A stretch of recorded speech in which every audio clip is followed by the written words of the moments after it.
Petit point avant de commencer cette vidéo. Dans la vidéo, vous allez voir, on n'a pas pu filmer l'ensemble de la bataille parce que ça aurait pris beaucoup trop de temps en fait. Donc vous allez avoir une vision rapide de ce qu'ont fait les joueurs en time-lapse, puis un point sur la bataille rapidement avec aussi quelques images des unités, des photos, des unités au plus près. Si vous appréciez le contenu de la chaîne, n'hésitez pas à liker, à partager, à mettre un petit commentaire aussi. Ça fait toujours plaisir. Il y a aussi des manières de me supporter avec Tipeee et l'achat de petits goodies Spreadshirt. Tous les liens sont dans la description. Un petit point aussi sur cette bataille de Lutzen. C'était un projet qui a été mené par Stéphane et Seb Siaba. Et donc, qui a mis beaucoup d'années, je crois plus d'une dizaine d'années. Ils ont fait l'ensemble, une bonne partie de la peinture des figurines. Il y a eu des reports successifs suite à des événements, suite au Covid. Et là, il s'est avéré au mois de février qu'enfin, ça a pu avoir lieu. C'était une opposition entre une dizaine de joueurs. Je crois qu'on était 6 du côté protestant contre 4 du côté catholique.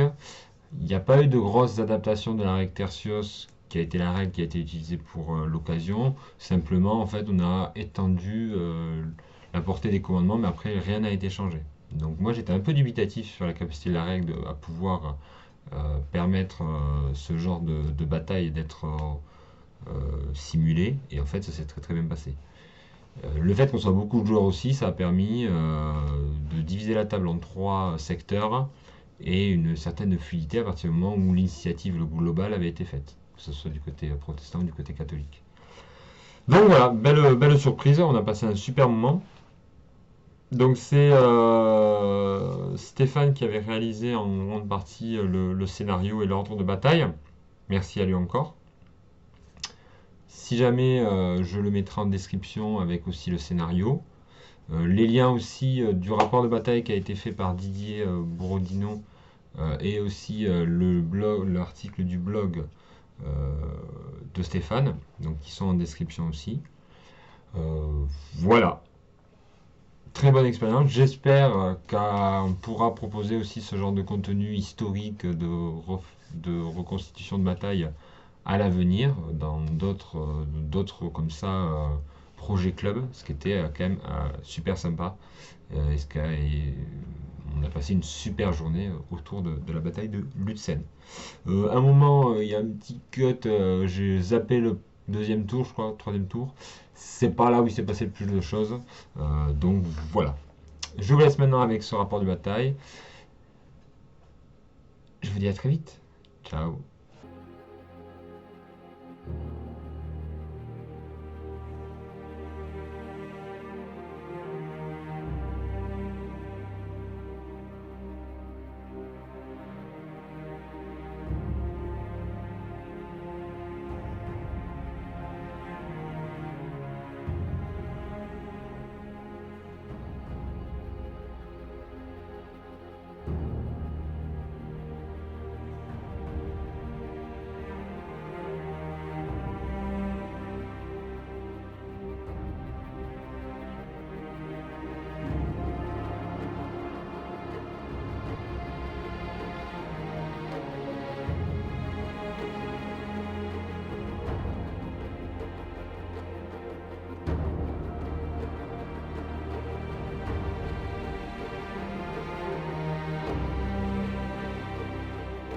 Du tour 1, début du tour 2.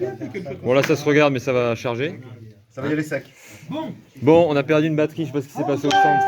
Mais il s'est rien passé. Oui. Donc là ça avance. Voilà. Et là ici c'est ça avance.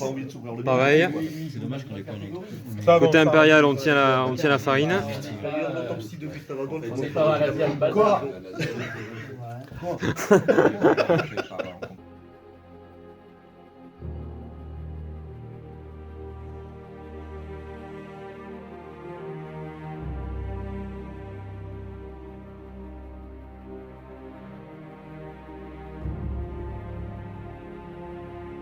Tour 4, ici c'est les grandes manœuvres, toujours sur la droite sur suédoise. Alors tu sais la tactique. Ici ça Tout est sous contrôle. tout va bien, au centre ça va. Tout bien, tout bien. À quelques unités près, ça n'a pas trop bougé. Ouais, il a juste une chatte monstrueuse, mais ça va quand même. Et ici alors Jean-Louis, ça perce un peu là ou pas? Non, les cuirassiers sont trop lourds. Ah, et ça. Parti quand même, il a réussi. Ah mais là t'as réussi à passer le chemin quand même. Mais il y a par contre de lourdes pertes qui sont faites. Deux unités qui sont prises. Il sera bientôt morte. Il y a 2 unités qui sont mortes et ça fait mal. Alors que là on sera protégé quand même, non?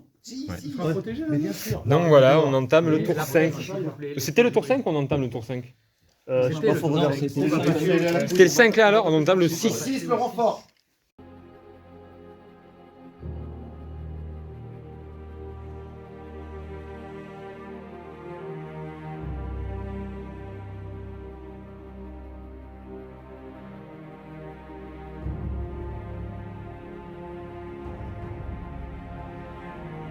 Côté là ici, ça s'est repositionné sur notre poussée là. Les cuirs qui font toujours le taf chez les impériaux. Là, le centre est venu renforcer. Ça se regarde, ça se charpente ici, comme d'habitude. La deuxième ligne suédoise va peut-être intervenir aussi. Ici, même si tu personne devant, on est peinard. De ce côté-là, ça visite toujours. Jean-Louis, de ce côté-là, ça donne quoi?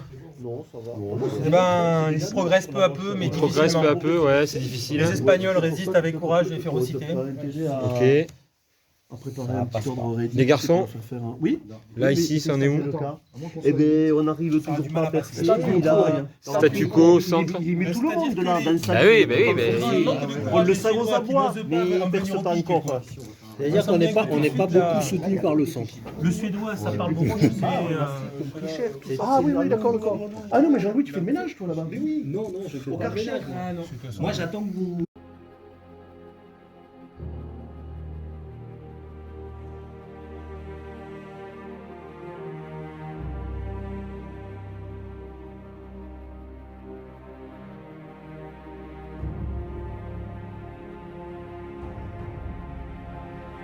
Fin de la partie.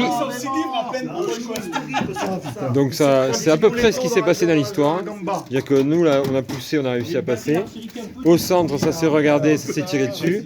Et à gauche, ça a poussé. Et donc au final, ça s'est. Et Gustave est mort aussi. Donc tout histo quoi. Voilà.